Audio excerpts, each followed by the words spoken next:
Well, it's been quite a night here on Fool Us. 2 acts have managed to fool the nearly unfoolable Penn and Teller. Can we make it 3? Let's meet our next contender and find out. I'm Peter Bois, and I'm from the great state of Maine.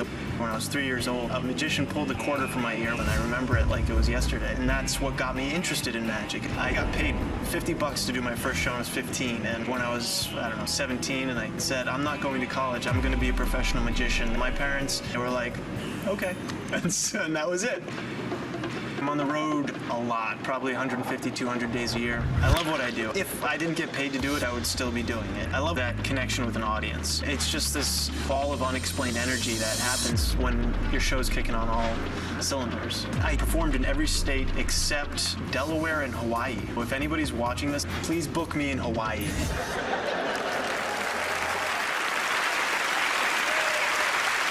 Don't worry, we're not being cheap, we're not trying to save money in the lighting. In show business, this is what we call atmosphere.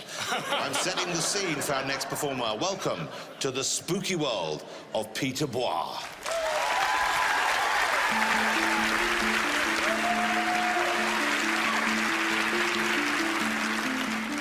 The spiritualist movement started in 1848. To prove that spirits are real, mediums would try and communicate with them, and they would communicate back by writing messages.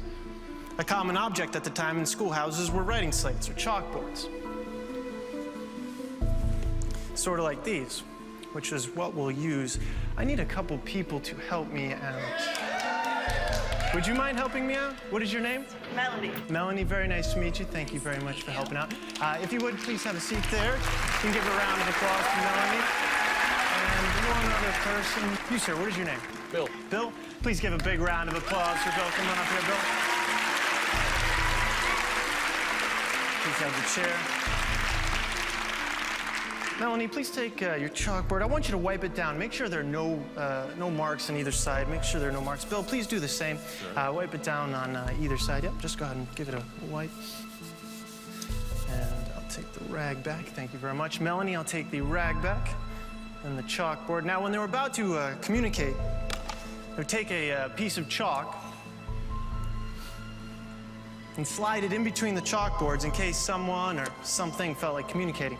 Would you mind holding onto the chalkboard just like this? Rest them on your lap. We'll get to them in a bit. Melanie, close your eyes. Keep them that way till I tell you.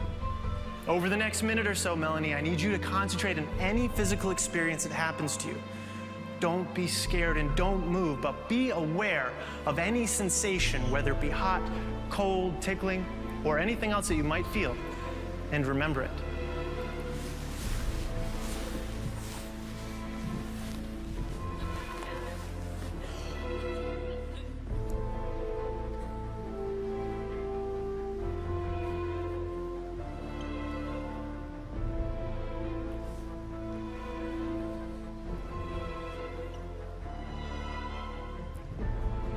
Melanie, open your eyes with your left hand. Point to where it felt like something touched you.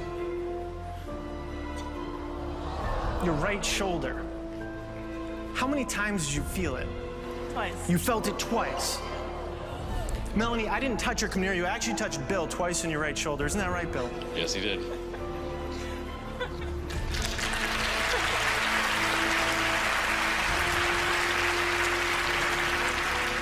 Bill, before we started, you guys cleaned those chalkboards, right? There are no marks left in yours.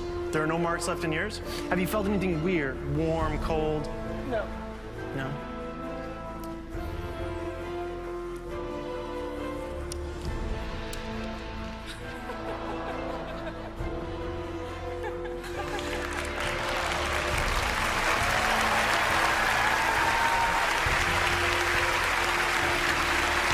Thank you very much for help. I appreciate it, Melanie. Thank you very much. Please give it up for Bill and Melanie.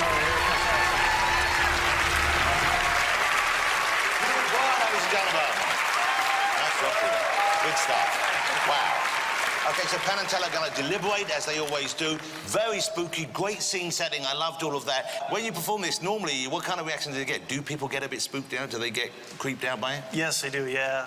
The reactions range from stunned silence to sometimes a scream or two, you know. Okay. Penn and Teller are ready. They've had a good talk about it. Well, you know, We get asked all the time what the hardest things to do in magic are. But one of the hardest things to do in magic is to stand center stage and tell a story that the audience is engaged in and believes in. And a lot of times, we've seen a lot of people come out and tell the story and no one gives a damn. And you stood there and the whole audience was completely wrapped in their attention. Now, we do a trick in our show called the magic bullets or the bullet catch. And it's one of the tricks we're most proud of. And we got help for that trick by a man by the name of Steve Shaw. And Steve Shaw also did something very close to the Genesis song, Invisible Touch. And your performance of it was beautiful for us. We're so happy, and this is an important thing to say, that you did that without a gimmick. You did that with real magic and real thought, and there's people who do that same trick with a gimmick. We don't like it as much. You did it pure, Steve Shaw, and you also did the slate routine absolutely pure, just the way the spiritualists did it. And we love the whole package, and I think you know that once we've said Steve Shaw, you probably didn't fool us, but boy, do we love that routine. Well, thank you very much. Let me just double check.